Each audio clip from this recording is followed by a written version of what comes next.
Joining us on screen from Singapore is Carma Asia MD Andrew Nichols. Hello, Andrew. Welcome. Hopefully you can hear me all right. Before I get to Andrew, I wanted to actually show a slide quickly. I don't know if our team can put up the slide I wanted to show really quick. There we go.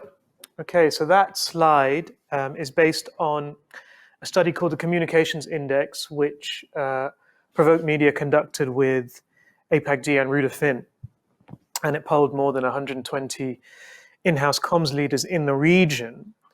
And the question you can see is, which of the following do you use to evaluate ROI for your expenditure? It's a question that I feel has dogged the public relations industry on one level or another for a very long time. And all of those colors, all of those colors in those bars on that graph are kind of a complicated way of saying that people in this region are largely using media clippings to measure expenditure.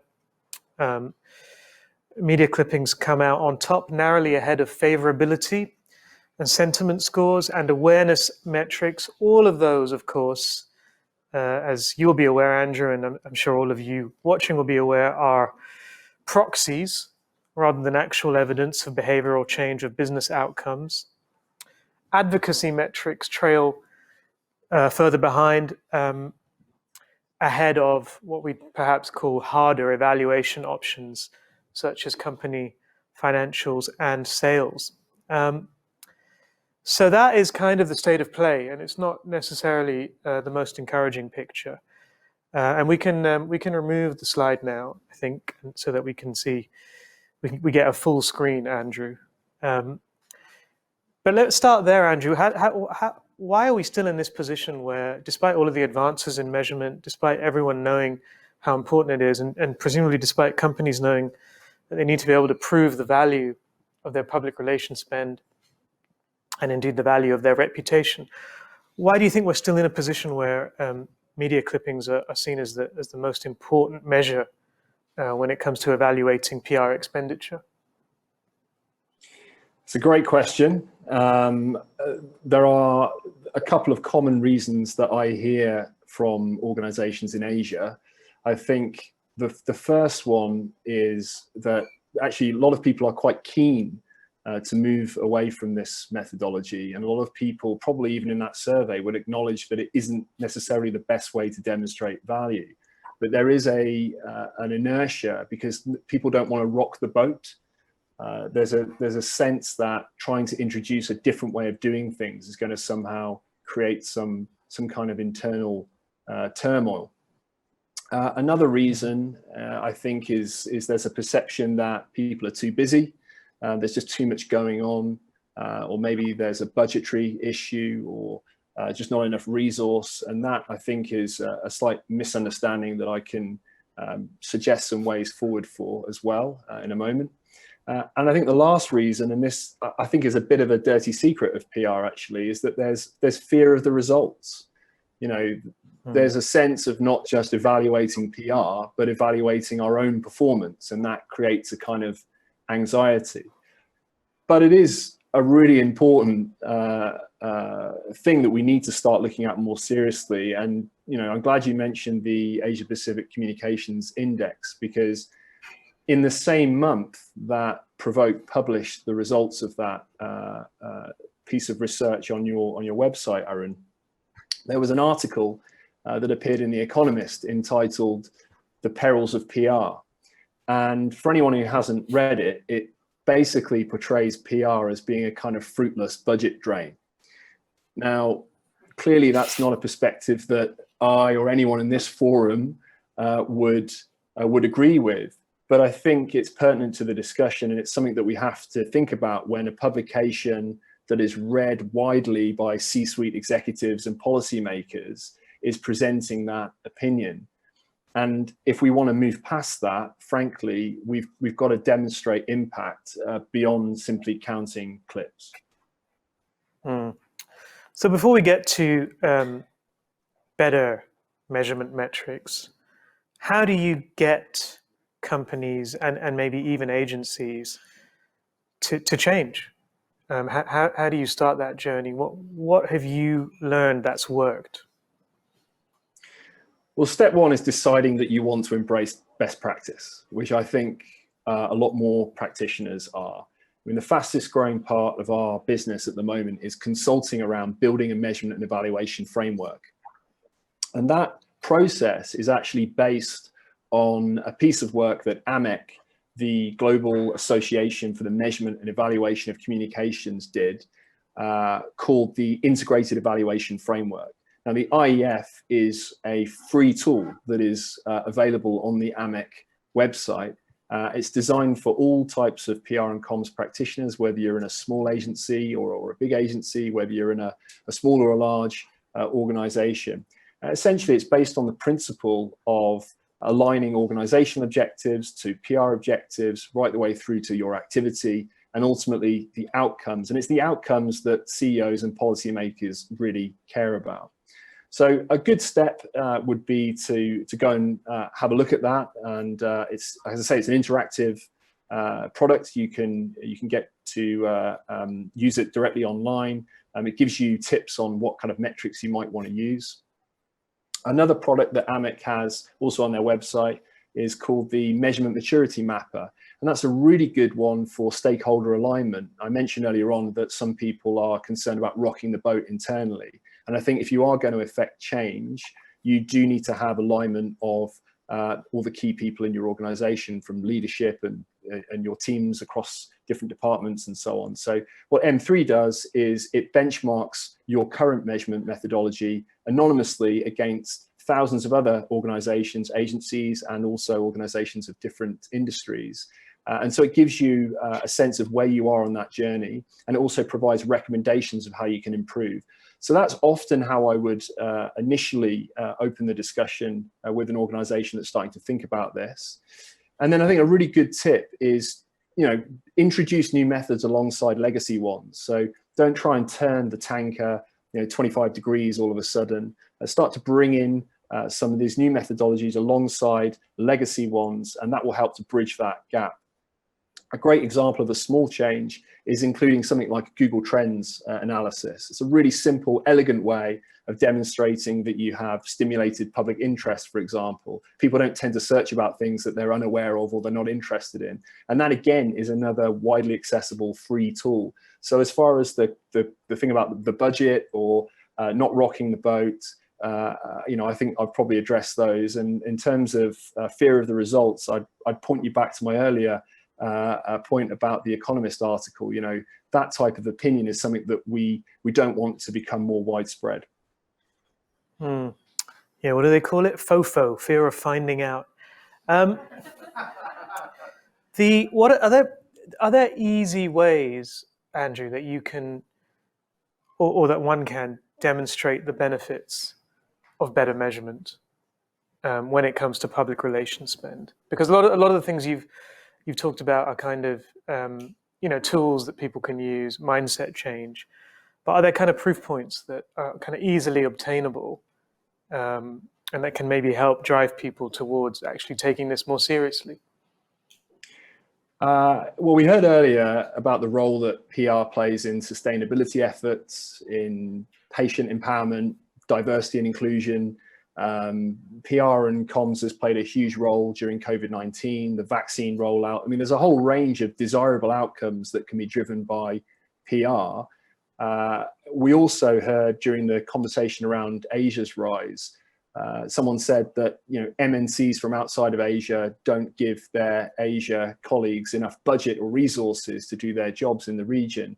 I think one of the best proof points is, in my experience, although there's no silver bullet to getting more budget, that the organizations that we work with that have embraced best practice measurement evaluation are certainly able to have easier conversations around budget and resource than those that don't.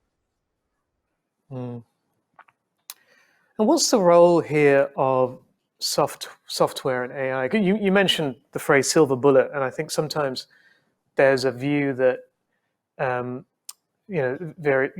whether it's a software-based platform or using more AI is going to help solve this, or at least maybe make it cheaper, maybe make it easier. Is that the case? There's a broad trend, I think, over the last few years, which has accelerated through COVID towards digitization and data-driven decision making. You know, our finance team uses Xero, our sales and marketing teams use HubSpot. And in PR, as you rightly said, there is a lot of software as a service solutions that are now available on the market. I'm personally very excited about what artificial intelligence can do, particularly with things like natural language processing and understanding sentiment. So it definitely has a role to play. But understandably, most PR practitioners are not computer science graduates. Some of these SaaS companies make pretty bold claims about what their technology can do. And some practitioners might think by buying a tool, they're going to answer all of those measurement challenges. And the reality is you need both. Technology does the heavy lifting, but human analysis, critical thinking, contextual understanding, organizational awareness, that gets you to the insight. And if you'll forgive me for talking my book for a second, at Carma, we realized that nearly 40 years ago. You know, Carma actually stands for computer aided research and media analysis. So it's about getting cutting edge technology and smart people and understanding the limitations and the benefits of those two things working together. Sure. So we've got about 7 or 8 minutes left. I wanted to see if there's any questions from the floor. If anyone has anything they want to ask. If not, I will keep going with my questions. Nope. Nope. All right, cool. You, Carma, produced a report recently on trust in vaccines. I think that was the name of the report, if I'm not mistaken. Yes. I'm curious to know, because that, I think, that's obviously one of the central challenges of our time is vaccine communication. And I wondered whether you could perhaps point to some of the findings in there as proving, why measurement is so important, and perhaps the risks when it's overlooked and not conducted properly and not budgeted properly. Sure. So I think that report is a good example of integrated evaluation. We talk a lot about integrated communications. We also need integrated measurement. So the vaccine report looks at thousands of online articles, but it also looks at public opinion polls that were taken during the same period of time. It looks at search data I mentioned earlier on as well, and it correlates that information together in quite a powerful way. What it does is it shows a very clear correlation between representations and statements that are made by certain government leaders, people like Emmanuel Macron, Angela Merkel, Silvio Bolsonaro, and public opinion in their countries that has then impacted the speed and the efficiency of the vaccine rollout. So, I mean, I'll invite the attendees to download the report, but I think that's pretty powerful stuff. And for the vaccine manufacturers themselves, when you're talking about trust, which is something that PR people are very often tasked with developing and protecting, we had to break that down into its constituent parts. We looked at things like competence, ethical behavior, leadership, openness and transparency, innovation.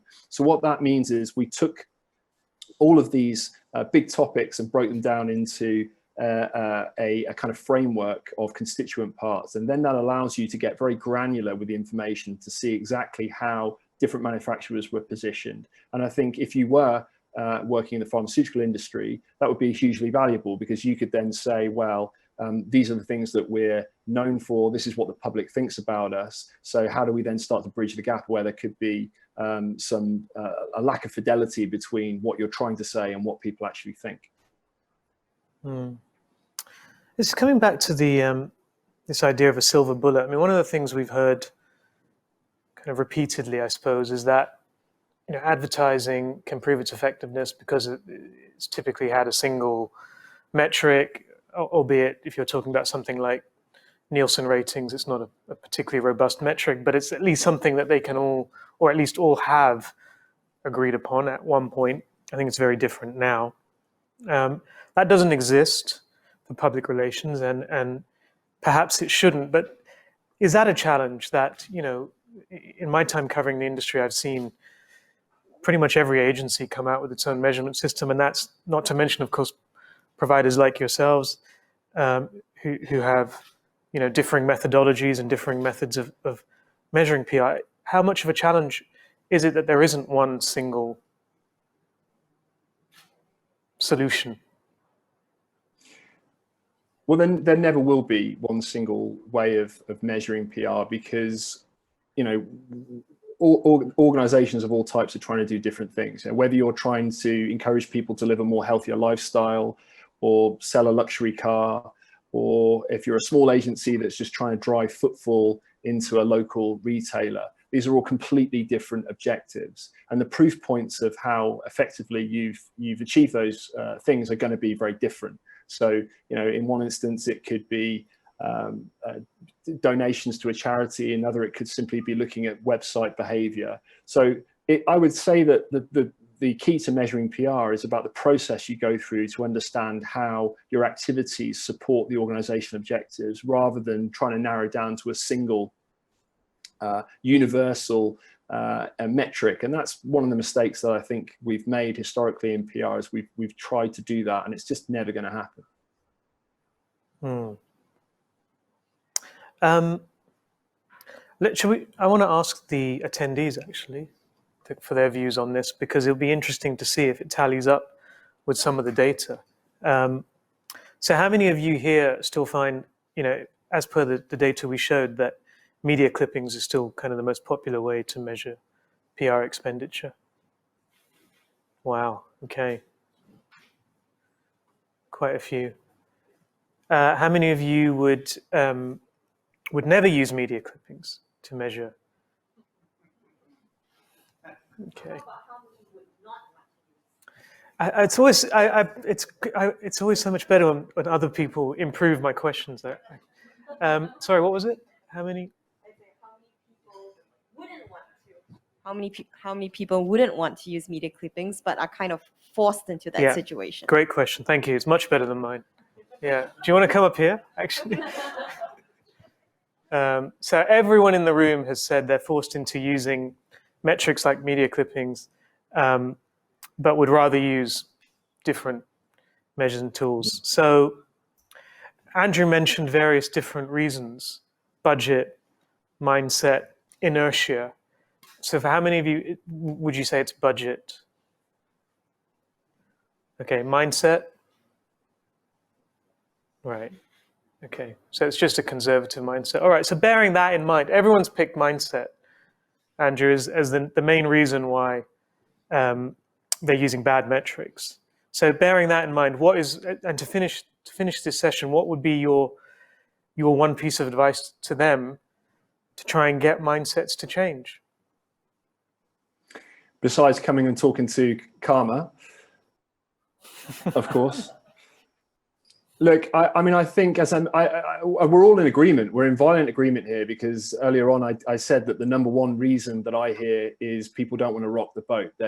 Now it might be that the people in the room and the people that I'm speaking to are really willing to make a change, want to make a change. But someone in your organization, or a group of people in your organization, at least in your perception, is going to be resistant to that. So as I said, I would start with small changes. I would point towards best practice. AMEC is an independent organization. It exists solely for PR agencies and PR practitioners and measurement practitioners to embrace best practice. They have some really fantastic resources on their website. It's taught in universities. As I say, we use versions of that in our own business. And I think that's probably the best place for everybody to start. Okay, well, you heard it here, all of you that are being forced against your will to report media clippings. It's kind of a Stockholm syndrome, I feel, but there is a way out. So thank you, Andrew.